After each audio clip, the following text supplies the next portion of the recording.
Hi everyone, how are you today? Let's talk about money. I'm still your favorite people and productivity professional, Faith Akintunde.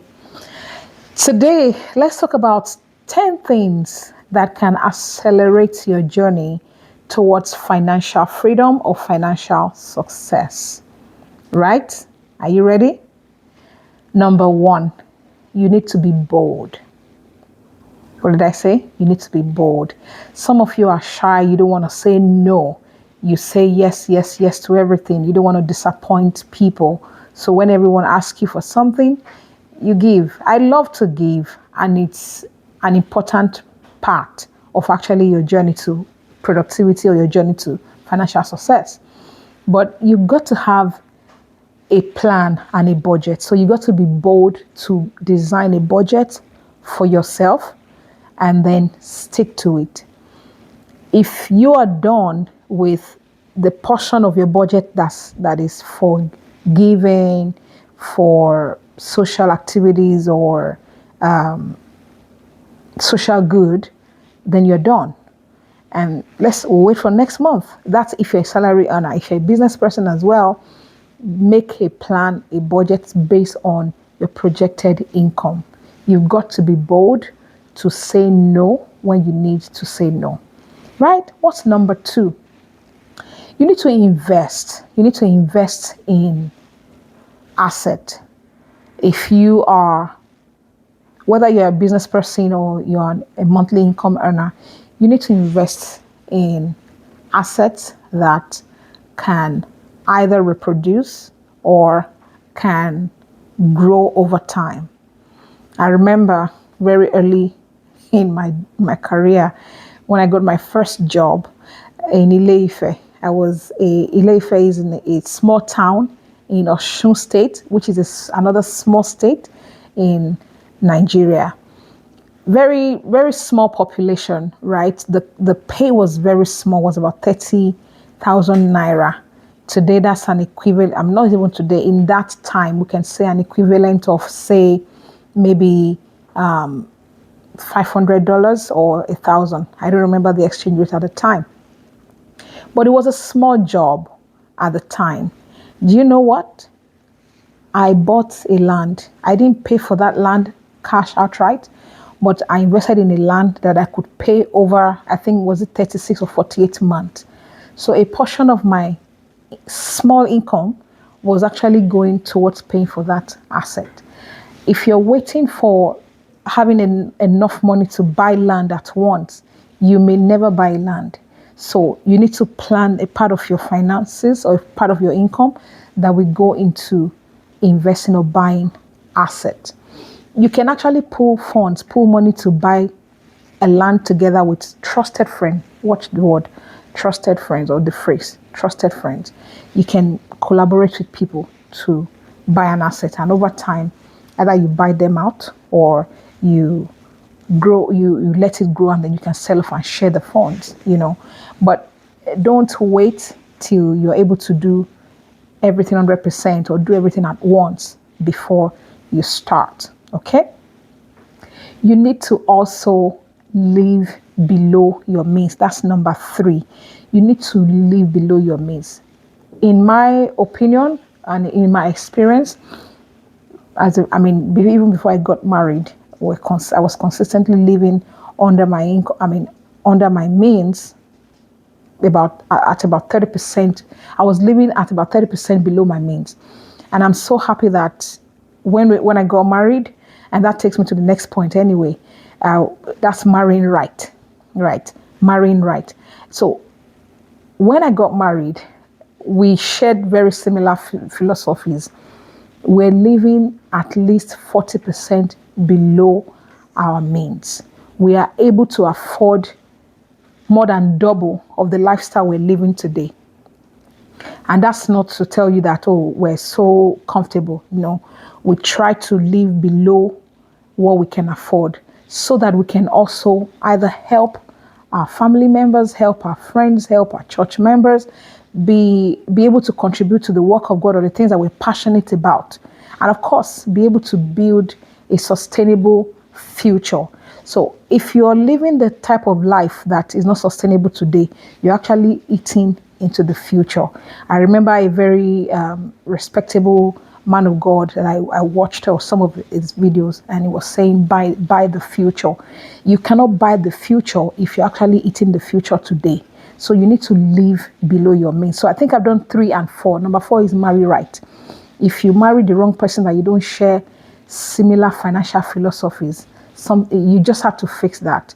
Of course, I'm not asking you to leave that person, but you both need to work on it. And if you're not yet married, marry right. You need to marry someone that can work with you, that you can both work together and create some strong synergy for financial stability and financial strength. Let's go to number 5. Pay off your debt. If you're owing, pay off your debt.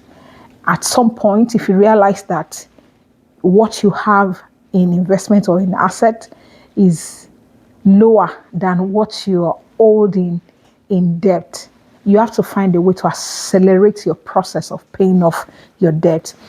The debt with high interest rate is actually eating into your future. So pay off your debt. Some people feel that, you actually need debt to build your financial future. Yes, I believe strongly that in that as well, but you have to be smart about it. If you are buying debt or taking on debt to invest in asset, but then the asset is growing at a lower percentage rate compared to the rate you're paying on the debt, that's not a smart move. I've had scenarios where you can actually take a loan. I mean, and this is a good example that I can use. If you're a corporate person, you earn monthly. If you've been living above your means or you're living at 100% of your means, you can help yourself to adjust that by taking a loan that you can use to buy an asset that has a very good return and of course low risk, right? You need to work on your numbers, do the numbers right, and be sure that you've done your analysis right before you take that loan. Now, when you take that loan, use a lot of your income to pay off that loan, which is going to put you under some pressure. It's going to make you live extremely below your means, but you would have forced yourself to live below your means, and you know what you're doing that for. Not that you've lived frivolously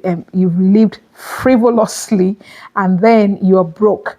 But if you take a loan to buy an asset at a lower interest rate, and the asset is growing, even if it's at the same interest rate that you've taken that loan, if you get what I mean, it still makes sense for you because now you have methodically forced yourself to live below your means.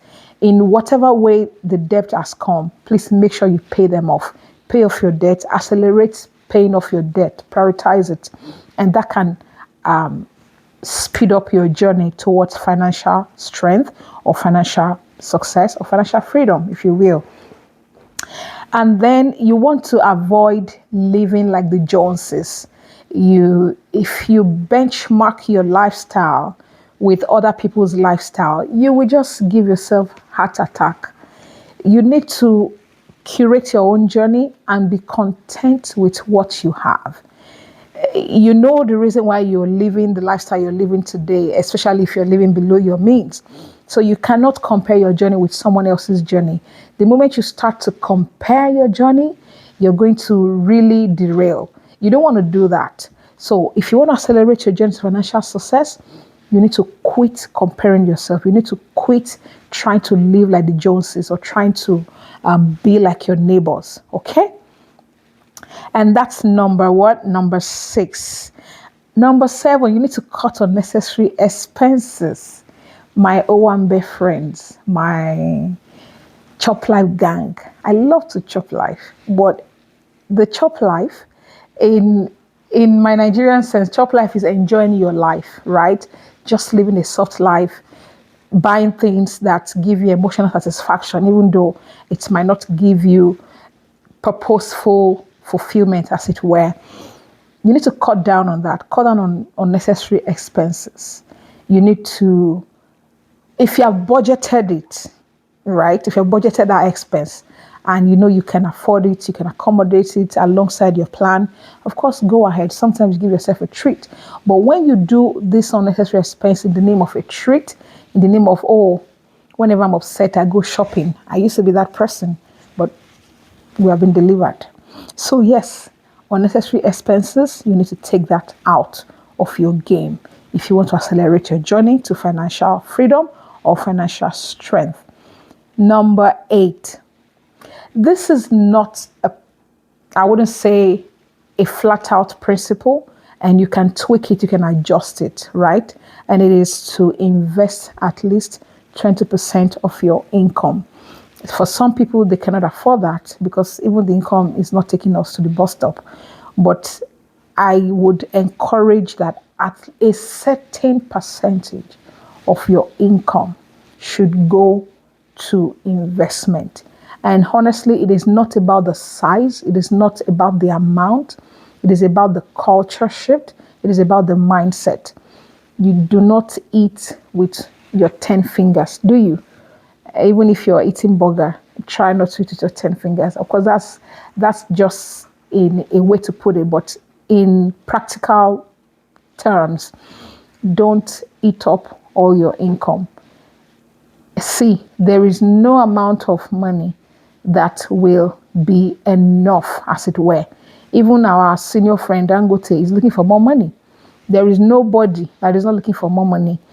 The more money you get, the more you're going to need. But you need to create that culture that will invest first before you start spending. And that's why you need a budget. We mentioned budget at the beginning. So invest a certain percentage of your income. And of course, you need to move with people of like mind. Your friends, are they always asking you to hang out? Let's hang out this weekend. When you hang out, you spend money. But I hope that hangout is also going to bring you more money. So you need to hang out with people that would challenge you to do more when it comes to being financially strengthened or financially successful. So you need to work with like-minded people, investment-minded people, people that are financially intelligent, so that they can rub off on you and, of course, challenge you and understand when you're on a certain pathway to financial journey, to financial success or financial freedom, if you will. And last but not the least, you need to create multiple streams of income. That sounds like a big piece of it, actually, and it is. Being a professional working in a 9 to 5, you would say, oh, you're busy, there's so much to get done, but there's so much that can also happen in your 5 to 9. What do you use your 5 to 9 for? What are the skills you have today that you can trade or that you can sell? There's hardly a person that does not have something to offer. So take some time, think about it, look at the skills you have today. Or it could even be that you can collaborate with some other people that are already doing something, and you can create some additional streams of income from that. Whatever you do, don't stay where you're at. Keep researching, getting more knowledge to improve your financial stance. And as you do that, I pray that favor will rest upon you. And the ideas I've shared today, they're from different, multiple sources. The richest people are around that you can name. Talk about Warren Buffett. Talk about Aliko Dangote of Nigeria. Series of people, that have demonstrated financial prowess over time. So it's not one individual's idea, it's just multiple sources. And these are things you can actually read up and check around for. But I've also shared this from my personal experience and things that could benefit you. Are there additional ways that you have identified as well that you could share? Put that in the comments and let's learn together. I wish you strength, I wish you favor as you progress in your financial journey. Bye for now. God bless you.